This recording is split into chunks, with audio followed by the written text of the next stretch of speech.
নমস্কাৰ, মই বনজিৎ দাস। ভাৰতবৰ্ষত প্ৰধানমন্ত্ৰী নৰেন্দ্ৰ মোদী ডাঙৰীয়াৰ বাহিৰে কোনো এজন এনেকুৱা নেতা নাই যিয়ে দেশ চলাব পাৰিব। এনেকুৱা কথা বা এনেকুৱা মন্তব্য দাঙি ধৰিছে যোগগুৰু বাবা ৰামদেৱে। পতঞ্জলি স্বত্বাধিকাৰী আৰু বাবা ৰামদেৱক এই যিটো মন্তব্য দাঙি ধৰিছে তাৰ আঁৰত বহুত কথা লুকাই থকা বুলি মই ভাবোঁ। কিয় বাবা ৰামদেৱে এনেকৈ ক'লে? তেখেতে আৰু ভাৰতবৰ্ষৰ 140 কোটি জনতাৰ কোনো এজন মানুহক হয়তো তেখেতে নাভাবেই নেকি যে ভৱিষ্যতে প্ৰধানমন্ত্ৰী নৰেন্দ্ৰ মোদী ডাঙৰীয়াৰ নিচিনা এজন দক্ষ ৰাজনীতিবিদ হ'ব পাৰিব? বা এতিয়া বৰ্তমান সময়ত কিছুমান এনেকুৱা ৰাজনীতিবিদ নাই নেকি যিয়ে ভাৰত চলাব নোৱাৰিব? অকল বৰ্তমান সময়ৰ প্ৰধানমন্ত্ৰীয়ে যে পাৰিব এনেকুৱা কি কথা আছে বা এনেকুৱা কি যুক্তি আছে যে যি যুক্তিৰে খালি অকল বৰ্তমান সময়ৰ আমাৰ প্ৰধানমন্ত্ৰীয়ে দেশ চলাব পাৰিব? এই বিশাল ভাৰতবৰ্ষখনত পৃথিৱীৰ ভিতৰত যদি আমি চাব যাওঁ, চাইনাৰ পিছত ভাৰতবৰ্ষ হ'ল পৃথিৱীৰ ভিতৰত দ্বিতীয় জনবহুল দেশ।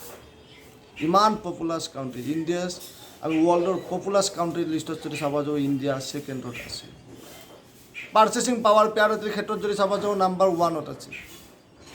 গতিকে এনেকুৱা এখন দেশত এনেকুৱা এখন ইমান জনবহুল দেশত এজনো মানুহ নাইনে বৰ্তমান সময়ত যে বেলেগ দেশখন চলাবলৈ প্ৰধানমন্ত্ৰী নৰেন্দ্ৰ মোদীৰ বাহিৰে বেলেগে নোৱাৰে? কিয় তেনেকৈ ভাবিলে? গতিকে এনেকুৱা চিন্তাক মই মোৰ ফালৰ পৰা ক'ব গৈছোঁ, এইটো নিৰপেক্ষভাৱে ক'বলৈ গ'লে এনেকুৱা চিন্তা মই কৰিছোঁ। আৰু মই ভাবোঁ এনেকুৱা চিন্তা কোনেও আনিব নালাগে, কাৰণ ভাৰতবৰ্ষ এখন বিশাল দেশ আৰু এই বিশাল দেশত বিশাল প্ৰতিভা বা বিখ্যাত প্ৰতিভাৰ জননেতা আছে বা ৰাজনেতা আছে। গতিকে এনেকুৱা ৰাজনীতিবিদ আছে ভাৰতবৰ্ষত যি ৰাজনীতিবিদ ভাৰতবৰ্ষখন এখন ডেভেলপ কাণ্ট্ৰিলৈ লৈ যাব পৰা আছে আমাৰ ভাৰতবৰ্ষত ৰাজনীতি।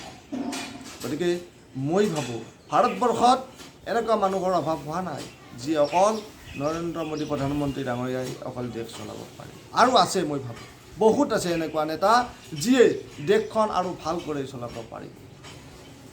মই এইটো কোৱা নাই যে বৰ্তমান সময়ত প্ৰধানমন্ত্ৰী নৰেন্দ্ৰ মোদী ডাঙৰীয়াই দেশখন বেয়াকৈ চলাইছে, কিন্তু মই এইটো ক'বলৈ বিচাৰিছোঁ যে ভাৰতবৰ্ষত বহুত যোগ্য ৰাজনীতিবিদ আছে যিয়ে দেশ সুচাৰুৰূপে চলাব পাৰে। গতিকে বাবা ৰামদেৱে কোৱা কথাটোক মই কোনোপধ্যে মানি ল'ব নোৱাৰোঁ, কাৰণ তেখেতে কোৱা কথাটোৰ কোনো বাস্তৱ বা সত্য ৰূপত বা আমি এক সঠিক ৰূপত যদি চাব যাওঁ কোনো ইয়াত ৰিয়েলিষ্টিক বা কোনো ভাল এনেকুৱা মতবাদ বুলি মই নাভাবোঁ, যি মতবাদে এক প্ৰগ্ৰেছিভ ডেভেলপমেণ্ট বা প্ৰগ্ৰেছিভ কথা কিবা ক'লে যে দেশখন আগুৱাই যাব। এনেকুৱা কথা মই ভাবোঁ কিছুমান নিজৰ স্বাৰ্থৰ বাবে হয়তো ক'ব পাৰে তেখেতে, কিন্তু ভাৰতবৰ্ষত এনেকুৱা নেতা আছে আৰু এনেকুৱা নেতা জন্মিব বা সদায় জন্মি থাকিব যি নেতাৰ দ্বাৰা আমাৰ ভাৰতখন সদায় সমৃদ্ধিশালী দেশ হৈ থাকিব। গতিকে এইখিনিয়ে মোৰ ক'ব লগা আছিল। আশা কৰোঁ ভাৰতবৰ্ষত আৰু ডাঙৰ জননেতা ওলাওক, ভাৰতবৰ্ষত আৰু ভাল ৰাজনীতিবিদ ওলাওক আৰু ভাৰতবৰ্ষখন সুচাৰুৰূপে চলাই থাকক, এইখিনি আশা কৰোঁ। কাৰণ ভাৰতবৰ্ষ হ'ল মোৰ দেশ, মোৰ দেশক মই সন্মান কৰোঁ আৰু মোৰ দেশ মই ভালদৰে চলাই থকাটো মই বিচাৰোঁ। ধন্যবাদ।